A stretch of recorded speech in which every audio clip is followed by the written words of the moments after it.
কোন একজন ঋণ গ্রহীতা আরেকজন ঋণ দাতা, ঋণ গ্রহীতা আপনি আমার কাছ থেকে টাকা নিয়েছেন, আমাকে কিছু হাদিয়া দিচ্ছেন, হয়তো একটা পাঞ্জাবি দিচ্ছেন, আমার কাছ থেকে 1 লক্ষ টাকা নিয়েছেন ঋণ হিসাবে, এমত অবস্থায় আমাকে একটা পাঞ্জাবি দিচ্ছেন, ঈদের মধ্যে খুশি করছেন।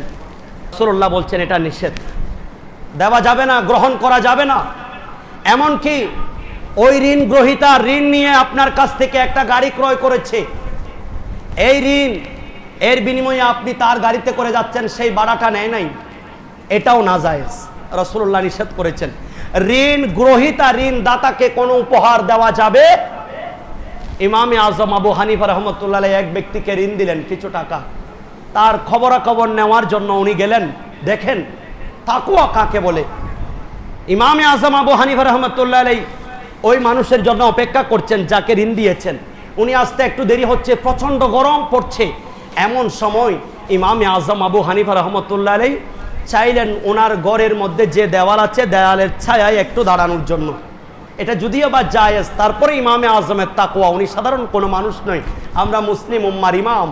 ইমামে আজম আবু হানিফা রাহমাতুল্লাহ আলাইহি রাসূল পাকের এই হাদিসটা মনে পড়ে গেল যে ঋণ দাতা ঋণ গ্রহীতার কাছ থেকে কোনো সুযোগ সুবিধা উপকারিতা লাভ করতে পারবে না। এজন্য ইমামে আজম আবু হানিফা রাহমাতুল্লাহ আলাইহি দীর্ঘক্ষণ ওই ব্যক্তি আস্তে আস্তে এই প্রচন্ড রোদের মধ্যে দাঁড়িয়েছিলেন, ওনার কাছ থেকে দেওয়ালের ছায়ার এই সুযোগটা পর্যন্ত উনি গ্রহণ করেননি।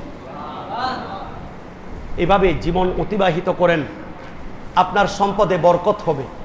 ইয়ামহাকুল্লাহুর রিবা ওয়া ইউরবিস সাদাকাত, আল্লাহর কোরআন বলছে।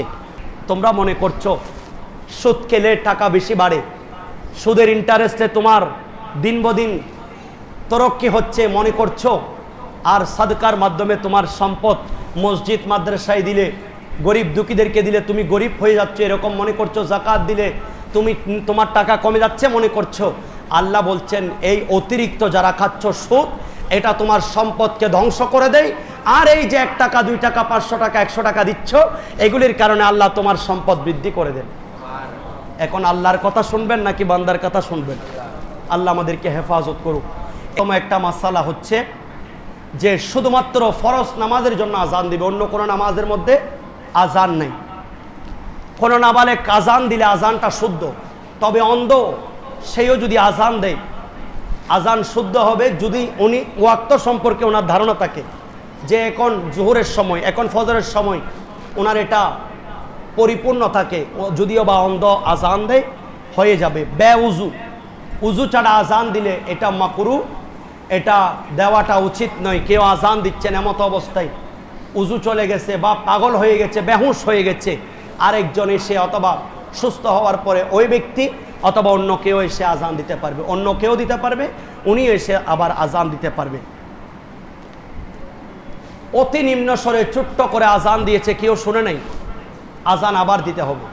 কোনো মহিলা আজান দিয়েছে, কোনো পাগল আজান দিয়েছে, কোনো বেহুশ ব্যক্তি আজান, তার হুঁশ আকল ঠিক নেই, কোনো জুনুবি ব্যক্তি, যে ব্যক্তি যার উপর গোসল ফরজ, এই জুনুবি ব্যক্তি যদি আজান দেয় তখন এই আজান মাকরু হবে, এটা নিষেধ, এটা দেওয়াটা উচিত নয়। পবিত্র অবস্থায় আজান দেওয়াটা উচিত। তবে জুনুবি উনি গোসল ফরজ, আজানের জবাব দিতে পারবে। তবে আমাদের মা বোনদের যে প্রত্যেক মাসে যে সমস্যা হয়, এমত অবস্থায় আজানের জবাব দেওয়া যাবে না। এমনকি কেউ যদি প্রাকৃতিক প্রয়োজনে ওয়াশরুমে থাকে, এমত অবস্থায়ও আজানের জবাব দিতে হবে না। আজান, ইকামত, এই দুটোটার জন্য একই হুকুম। আজানের যেমন জবাব আছে, ইকামতেরও জবাব আছে। আজান যেমনিভাবে ডানে বামে তাকিয়ে হাইয়া আলাস সালাহ হাইয়া আল ফালাহ বলতে হয়, ইকামতেও ডানে বামে তাকিয়ে হাইয়া আলাস সালাহ এবং হাইয়া আল ফালাহ বলবেন। যখন হাইয়া আলাস সালাহ বলবেন, হাইয়া আল ফালাহ বলবেন, তখন থেকে আপনি দাঁড়িয়ে নামাজের জন্য কাতা সোজা করবেন, এর আগে নয়। শুধু জুমার দিন ইমাম এবং মুয়াজ্জিন একই হুকুম। শুধু জুমার দিন ইমাম সাহেব খুতবা থেকে নেমে আর বসাটা মাকরু, উনি দাঁড়িয়ে থাকবেন নামাজের জন্য। খুতবার আজান যেটা দেওয়া হয়, আরেকটা আজান দিতে হবে বাইরে মেহরাবে, মসজিদের বাইরে বা মিনারে। আজানের মসজিদের ভেতর আজান দেওয়াটা এটা নিষেধ। তো খুতবার জন্য যে আজানটা দেওয়া হয়, এই আজানের জবাব এটা দিতে পারবেন না, তবে মৌখিকভাবে নয়, অন্তরে দিতে পারবেন।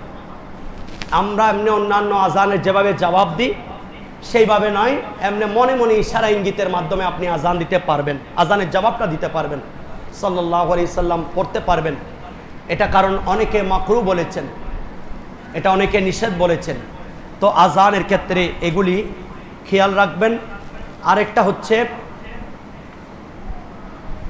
আজান ও ইকামতের মাঝখানে একটু বিরতি দেওয়া সুন্নাত। আজান দেওয়ার সাথে সাথে নামাজ পড়িয়ে ফেলা এটা মাকরু থেকে খালি নয়। আজানের সাথে সাথে কিন্তু মাগরিবের নামাজে ছোট 3 আয়াত পড়তে যতক্ষণ লাগে, অথবা একটা বড় আয়াত পড়তে যতক্ষণ লাগে, অতক্ষণ সময় অপেক্ষা করা উচিত, যাতে মুসল্লিরা একটু উজুর মাধ্যমে এসে জামাতে শরীক শামিল হতে পারে। আল্লাহ আমাদেরকে বুঝার তৌফিক দিক, আমিন। আজানের সময় কোনো ধরনের কথাবার্তা বলা, আজানের সময় তিলাওয়াত করা, আজানের সময় সালামের জবাব দেওয়া সব নিষেধ। এমনকি যারা কথা বলবে রাসূলুল্লাহ বলছেন তাদের শেষ অবস্থা বড় ভয়াবহ, এভাবে পর্যন্ত বলেছেন।